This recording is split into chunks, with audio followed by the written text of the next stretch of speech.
Hello, good morning, नमस्कार। आप सभी सीटेट एस्पिरेंट्स का आपके अपने यूट्यूब चैनल ऑनलाइन शिक्षण पर बहुत बहुत स्वागत है। सो माय डियर फ्रेंड्स, जितने भी अभ्यर्थी इस बार सीटेट 2024 दिसंबर वाली परीक्षा देने जा रहे हैं, उन सभी के लिए ये वीडियो बहुत इंपॉर्टेंट रहने वाला है, क्योंकि इस वीडियो में हम बात करेंगे कि एक एवरेज स्टूडेंट होते हुए जिसकी कोई खास तैयारी नहीं है सीटेट परीक्षा की, वो आगे आने वाले इन 50 दिनों में कैसे अपनी तैयारी को बहुत बेहतर और एक अच्छा स्कोर सीटेट में लेके आ सकता है। तो मैं आपके साथ वही चीजें शेयर करूंगी जो कम मेहनत वाली और एक स्मार्ट वर्क वाली होगी, कि आप कम से कम मेहनत करें, स्मार्ट वर्क की हेल्प से आप ज्यादा से ज्यादा मार्क्स लेके आ सके। ठीक है, तो ना ही मैं आपको ये बताने वाली कि इतनी लंबी चौड़ी बुक लिस्ट पढ़ लो, इतनी लंबी चौड़ी क्लासेस ले लो, नहीं। तो बने रहिए मेरे साथ, मैं हूं आपके साथ Anjali Baliyan. So my dear friends, सबसे पहले हम ये देखेंगे कि आपको इसी बार वाला सीटेट पास करना क्यों जरूरी है, ताकि आपके अंदर एक मोटिवेशन का जो आग है ना, चिंगारी, वो जल जाए। तो चलो देखते हैं। देखो, इस वीडियो में मैं आपको ये भी बताऊंगी कि आप अपना स्कोर बेहतर कैसे बना सकते हैं। इसके अलावा फर्स्ट अटेम्प्ट में बिना कोचिंग, बिना किसी का ऑनलाइन कोर्स लिए कैसे आप पहले अटेम्प्ट में सीटेट की परीक्षा को पास कर सकते हैं, और 50 दिन की स्ट्रेटेजी कौन सी फॉलो करें कि आपका जल्दी से जल्दी सिलेबस भी पूरा हो और स्कोर अच्छा है। तो देखो, सबसे पहले यहां पर मैं आपको एक ओवरव्यू दे दूं, है ना। ओवरव्यू कैसा, कि आपको इसी बार वाला सीटेट क्यों पास करना है। क्योंकि देखो, अगर मैं बात करूं कि अगर आप सीटेट ये वाला पास कर लेते हैं, तो नेक्स्ट ईयर की स्टार्टिंग में, क्योंकि दिसंबर में आपका सीटेट हो जाएगा भैया, उसके बाद 2025 के स्टार्टिंग होते होते आपके सामने एक नहीं तीन तीन वैकेंसी, जो मेन वैकेंसीज है ना, टीचिंग की, आपके टीचर बनने का जो सपना पूरा होने वाला है, वो तुरंत इसके बाद आपको देखने को मिलेगा। क्यों? क्योंकि सीटेट के बाद ही यहां पर सबसे पहली वैकेंसी जो आपको देखने को मिलेगी, पीआरटी की पहले बात कर लेते हैं, हालांकि पीजीटी टीजीटी वाले भी इनके साथ देख सकते हैं। देखो, सबसे पहले आपकी केवीएस में वैकेंसी आने वाली है, केवीएस की वैकेंसी आपको देखने को मिलेगी। इसके बाद आपका DSSS भी कंडक्ट कराएगा पेपर, ठीक है, क्योंकि इस पर भी बहुत ज्यादा हल्ला चला हुआ है कि बहुत जल्दी, क्योंकि टीजीटी पीजीटी वालों के ऑलरेडी फॉर्म भरे जा चुके हैं, उनका एग्जाम होगा, है ना। लेकिन पीआरटी वालों को मौका मिल जाएगा, क्योंकि इसके में पीआरटी की वैकेंसी अभी तक नहीं आई है, तो वो न्यू ईयर के स्टार्टिंग में देखने को मिलेगी, है ना। इसके बाद सुपर टेट, भैया सुपर टेट का आयोग वायोग बनके सब तैयार है, शिक्षा सेवा चयन आयोग का गठन हो गया है, और बहुत जल्द इसमें भी आपको वैकेंसी नए साल में देखने को मिलेगी। ठीक, अब चलो बात कर लेते हैं एक बार फटाफट से कि आपके पेपर का ओवरव्यू, क्योंकि मुझे पता है कि आप सभी ये तो अब तक जान चुके होंगे कि आपके पेपर में पूछा क्या क्या जाता है, लेकिन मैं एक क्विक रिव्यू इसका भी दे दूं, क्योंकि हो सकता है कोई बच्चा ऐसा हो कि जिसको अभी तक ये चीज क्लियर ना हो। देखो, पेपर 1 की हम बात कर रहे हैं, जिनको पेपर 1 का फॉर्म भरा है उनके ऐसे 5 सब्जेक्ट आएंगे, सीडीपी हिंदी फर्स्ट लैंग्वेज, और सेकंड लैंग्वेज में इंग्लिश या संस्कृत में से आप कोई लोगे, और ईवीएस और मैथमेटिक्स। पांचों के पांचों विषय आपके 30-30 नंबर के होंगे, जिनमें हर एक विषय में 15-15 नंबर की आपकी पैडागोजी पूछी जाएगी।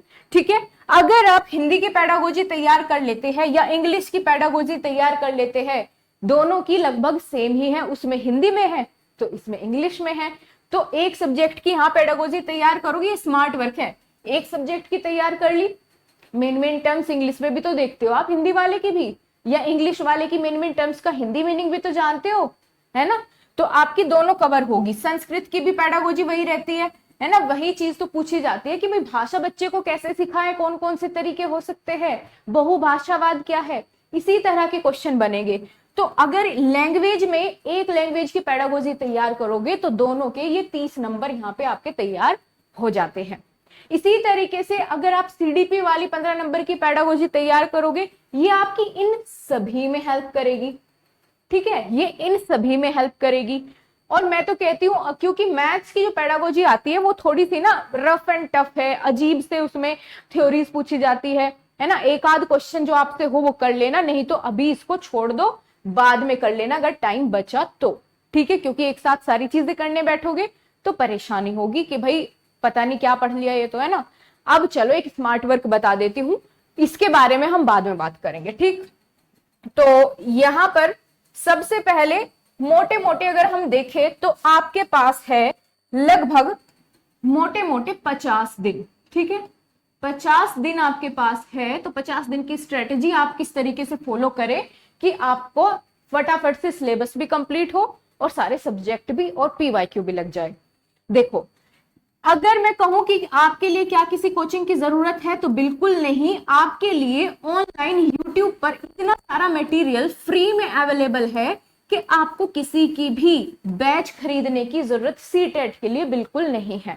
आप आगे वैकेंसी आएगी, जो मेन वैकेंसीज आएगी उनके लिए खूब कोर्स खरीदना, मैं मना नहीं करूंगी, लेकिन ये इजिली पास किया जा सकता है, बहुत इजी एग्जाम होता है। देखो कैसे, वो तरीका अब सुन लो। सबसे पहले अगर मैं बात करूं, इन 50 दिनों में आपको एक काम हर रोज करना है। वो क्या है? वो काम कौन सा है कि आपको रोज एक प्रीवियस ईयर पेपर लगाना है, ठीक है। रोज एक प्रीवियस ईयर का सेट लगाना है, पूरा का पूरा। भले ही आपका सिलेबस पूरा है नहीं है, ये काम आपको हर रोज करना है, ठीक है। अगर पहले ही कंप्लीट हो जाते, भाई 50 दिन है आपके, पहले ही कंप्लीट हो जाएंगे सारे पीवाईक्यू, बाद के दिन बचेंगे तो उनमें क्या करेंगे? क्योंकि एक बार में जो भी आप प्रीवियस ईयर पेपर करोगे उसमें ऐसा तो नहीं कि आप सारे के सारे क्वेश्चन इजीली कर लो। कुछ क्वेश्चन ऐसे होंगे जिनको आप अटेम्प्ट नहीं कर पाओगे, उनके लिए आप उस क्वेश्चन पर एक मार्क लगाते हुए चले या कोई सर्किल बना दे, ताकि आपको पता चले कि ये क्वेश्चन आपसे नहीं हुआ, है ना। आप उसको बाकी जो बचेंगे दिन उनमें रिपीट करोगे बार बार, ठीक है। जितना भी टाइम बचेगा उसमें आप उनको रिपीट करते हुए जाओगे। इसी से आपको आइडिया लग जाएगा कि क्वेश्चन कैसे पूछे जाते हैं। और अगर आपने सिर्फ और सिर्फ, देखो आपको अगर थ्योरी भी नहीं पढ़नी ना कुछ भी, अगर आपने प्रीवियस ईयर पेपर कर लिए सारे, तो पास होने की गारंटी तो आपकी यही हो जाएगी। अगर आपने सारे पीवाईक्यू कर लिए बहुत अच्छे से, है ना, आपसे कुछ भी पूछा आप उसमें से इजिली सेलेक्ट कर पाओ आपका सही ऑप्शन, तो आपको फिर टेंशन लेने की बिल्कुल जरूरत नहीं है। अगर सारे प्रीवियस ईयर पेपर भी आप कर लेते हो तो इजिली पास हो जाओगे, क्योंकि बहुत सारे क्वेश्चन रिपीट होते हैं, पैटर्न सेम रहता है, एक आध क्वेश्चन इधर उधर होगा, नहीं तो वही क्वेश्चन थोड़ा घुमा फिरा के पूछ लिए जाते हैं, ठीक है। तो पीवाईक्यू को नहीं छोड़ना, चाहे और कुछ करो या मत करो। अब ये तो है जिन्हें सिर्फ पास होना है, वो खाली पीवाईक्यू को बहुत अच्छे से करके पास हो सकते हैं। अब जिनको और थोड़े ज्यादा नंबर चाहिए, 120 130 के लगभग में चाहिए, तो वो क्या कर सकते हैं? अब देखो, ये भी बहुत आसान तरीका मैं बताऊंगी। जैसे मान के चलो आपके 5 सब्जेक्ट है ना, सीडीपी हो गया और हिंदी हो गया, ईवीएस हो गया, लैंग्वेज 2 हो गया, जो भी आप लोगे संस्कृत या फिर इंग्लिश, और क्या बच गया? मैथ्स बच गया, है ना। अब इनके लिए आपको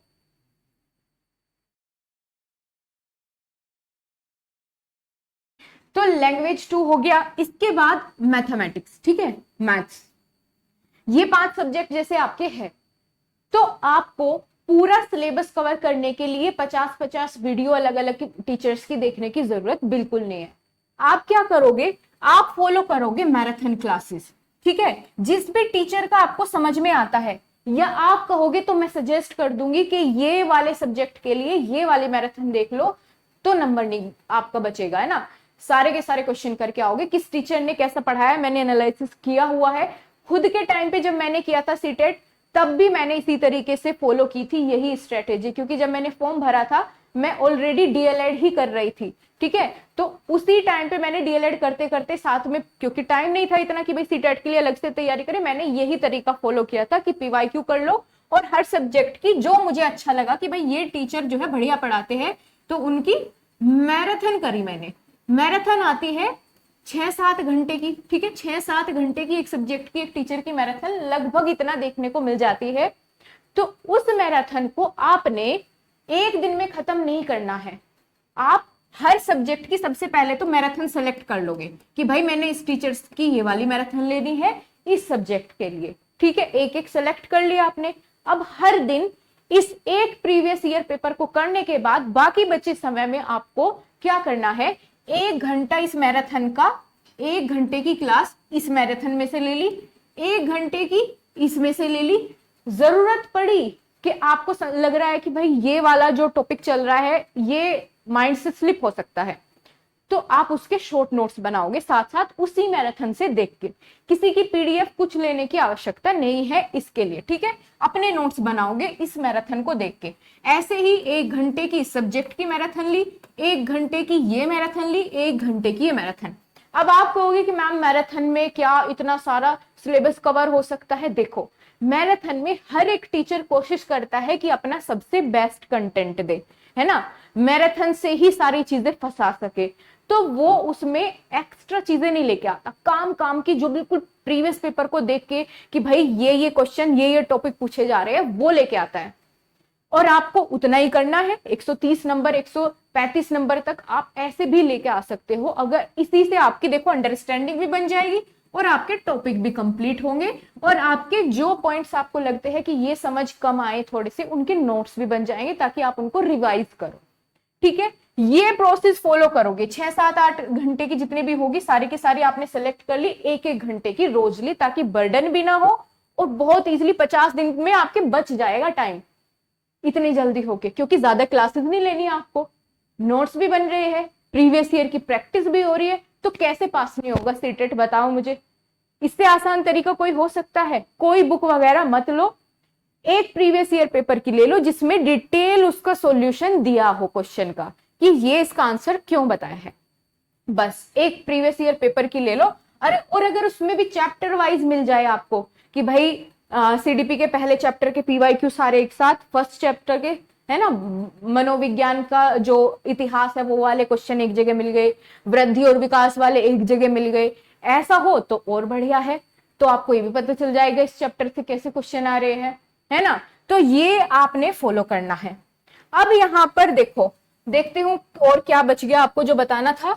तो हमने बात कर ली डेली टारगेट की कि भाई आपने डेली किस तरीके से कवर करना है ना। ये देख लिया आपने डेली टारगेट कैसे करना है हमको। 50 डेज की स्ट्रेटेजी हमने देख ली, 50 डेज की स्ट्रेटेजी कैसे फॉलो करोगे। और मैंने ये भी बता दिया कि आपके सामने कौन कौन से पेपर देखने को मिल जाएंगे। बिहार वाला भी पता है आपको, बिहार वाला भी आ रहा है। सीटेट आपका अगर पास है तो आप लगभग सारे स्टेट में अप्लाई कर सकते हो, एक आध को छोड़ के, जैसे पंजाब हो गया वहां नहीं कर सकते, है ना। सॉरी, जो भी है आपको पता चल जाएगा कि कौन कौन से स्टेट में आप अप्लाई कर पाएंगे। ये आगे का प्रोसेस है, मैं आपको इन्फॉर्म करती रहूंगी।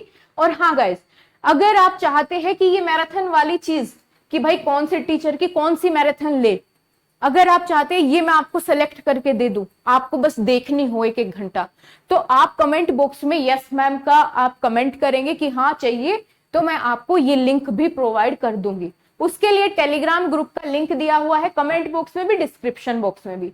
टेलीग्राम ग्रुप को ज्वाइन कर लो, वहां पर मैं आपको क्वेश्चंस भी प्रैक्टिस कराती रहती हूँ सीटेट के, और भी पीडीएफ वगैरह जो भी मेरे से मुझे लगेगा ये आपके लिए जरूरी है वो शेयर कर दिया करूंगी, ठीक है। तो ये तरीका आप फॉलो करो और मुझे बताओ फिर कैसे नहीं होगा सीटेट। बाकी आप सभी को ऑल द बेस्ट। कोई डाउट बचता है तो कमेंट सेक्शन में लिख दो, आपको उसकी आगे वीडियोस में प्रोवाइड कर दूंगी। तो थैंक यू सो मच। जय हिंद, वंदे मातरम।